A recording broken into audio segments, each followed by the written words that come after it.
बिहार में सरकारी विभागों में बड़ी संख्या में पद खाली है। 4,72,976 अलग अलग विभागों में पद खाली है। सामान्य प्रशासन विभाग ने सभी विभागों से जानकारी मांगी थी। सबसे अधिक शिक्षा विभाग में पद खाली है। शिक्षा विभाग में 2,17,000 पद खाली है। कुल 45 विभागों ने सामान्य प्रशासन विभाग को जानकारी दी है। विधानसभा चुनाव से पहले बड़े स्तर पर सरकार ने ये नियुक्ति की घोषणा की है। तो ये बड़ी खबर है। शिक्षा विभाग में 2 लाख से 17,000 जो पद है वो खाली बताया जा रहा है। बिहार में सरकारी विभागों की बड़ी संख्या में जो पद है वो खाली है, जिसकी तस्वीर अब सामने भी आ गई है। कुल 4,72,976 अलग अलग विभागों में जो पद है वो खाली बताए जा रहे हैं। सामान्य प्रशासन विभाग ने सभी विभागों से जानकारी मांगी थी, जो अब सामने आ गई है। सबसे अधिक शिक्षा विभाग में पद खाली बताए जा रहे हैं। 2 लाख से भी ऊपर इसमें जो पद है वो खाली बताया जा रहा है और सभी में नियुक्ति की बात भी कही गई थी। और इसी खबर पर अधिक जानकारी देने के लिए सहयोगी प्रीतम हमारे साथ फोन लाइन से जुड़ चुके हैं। प्रीतम, ये बड़ी जानकारी सामने आ रही है कि अलग अलग विभागों में कई पद खाली पड़े हैं। जानना चाहेंगे, चूंकि शिक्षा विभाग में सबसे ज्यादा पद है 2,17,000, क्या इन सभी खाली पदों को भरा जाएगा? इसके लिए नियुक्ति निकाली जाएगी?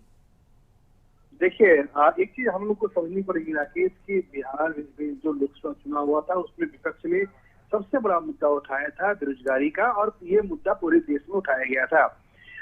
जवाब में सरकार ने भी कहा, कई बार सरकार के जो मुख्यमंत्री है उन्होंने कहा कि बिहार विधानसभा चुनाव से पहले सभी खाली पड़े पद भरे जाएंगे। चूंकि तेजस्वी यादव ने एक प्रसन्न बनाया है कि उनके 17 महीने के शासनकाल में 5 लाख से ज्यादा नियुक्ति हुई है।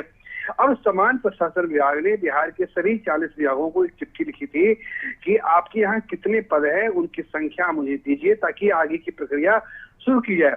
अब जो जानकारी सामने आई है उसमें से सबसे ज्यादा सरकार जो शिक्षा विभाग है उसमें 8,35,504 स्वीकृत पद हैं और वहां पे 2,17,591 पद खाली हैं। इसी तरह स्वास्थ्य विभाग में 65,734 पद खाली हैं। गृह विभाग में 41,414 पद खाली हैं। ग्रामीण विकास विभाग में 11,784 पद खाली हैं। नगर विकास एवं आवास विभाग में 1,948 पद खाली हैं। पंचायती राज में 5,551, पशु एवं मत्स्य संसाधन विभाग में 4,814। इस तरह कुल 40 विभाग है जिन्होंने 4,17,000 से ज्यादा खाली पड़े पदों की जानकारी सामान्य प्रशासन विभाग को दी है। और अब विभाग की कोशिश होगी, चूंकि बिहार चुनाव में 18 महीने का वक्त है और चूंकि इतने संख्या में खाली पड़े पद हैं, लिहाजा ज्यादा से ज्यादा पदों को भरा जाए। और इस प्रक्रिया हम लोग दूसरे शब्दों में कहें कि सरकार बहाली की दिशा में आगे बढ़ रही है। इसीलिए ये जानकारी हम लोगों के सामने है और ये बताया जा रहा है कि इतने खाली पड़े पद हैं। जी सवाल जी प्रीतम, एक बड़ा सवाल यहाँ पे ये भी उठता है कि बिहार चुनाव होने में ज्यादा वक्त नहीं है, लेकिन बड़ी संख्या में ये जो पद है वो सामने आया है कि खाली पद इतनी संख्या में है। तो क्या सरकार के लिए संभव है कि सभी खाली पदों के लिए वैकेंसी निकाला जाए? देखिए, सरकार के लिए कुछ भी संभव है। अभी आपको पता होगा कि बिहार में पिछले साल जून 2023 से लेकर फरवरी 2022 तक जनवरी 2024 तक में केवल शिक्षा विभाग में ही 2,17,000 लोगों को बहाल किया गया। केवल ये 6 से 7 महीने के बीच में। सरकार के लिए कोई मुश्किल काम नहीं है।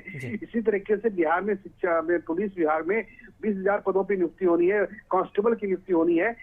लेकिन वो चूंकि बहाल, आपको याद हो वो पेपर लीक हो गया था, लेकिन उसकी भी प्रक्रियागत है। कई सारे ऐसे विभाग में जिससे बहाली अलग टाइम पे हो रही है, लेकिन चूंकि ये बल्क बहाली है, 4,17,000 पदों पे पद खाली है। कोशिश होगी कि ज्यादा से ज्यादा पदों को भरा जाए ताकि रोजगार के मसले में जो सरकार को बैकफुट पे आना पड़ा है, चाहे वो केंद्र सरकार की बात हो। जिस तरीके से राहुल गांधी ने 30 लाख नौकरी की बात की थी, गठबंधन ने 30 नौकरी की बात कही, तो ये ने 1 लोग नौकरी की बात कही थी और उसका असर चुनावों पे दिखा था। तो कह सकते हैं कि सरकार इस मामले पे आगे बढ़ रही है। और अब जो है अच्छी बात है कि इसी बहाने जो बिहार में बेरोजगार युवा है उनके लिए नौकरी के नए अवसर खुल जाएंगे। जी चलिए, बहुत शुक्रिया प्रीतम, खबर पर जानकारी देने के लिए आपका।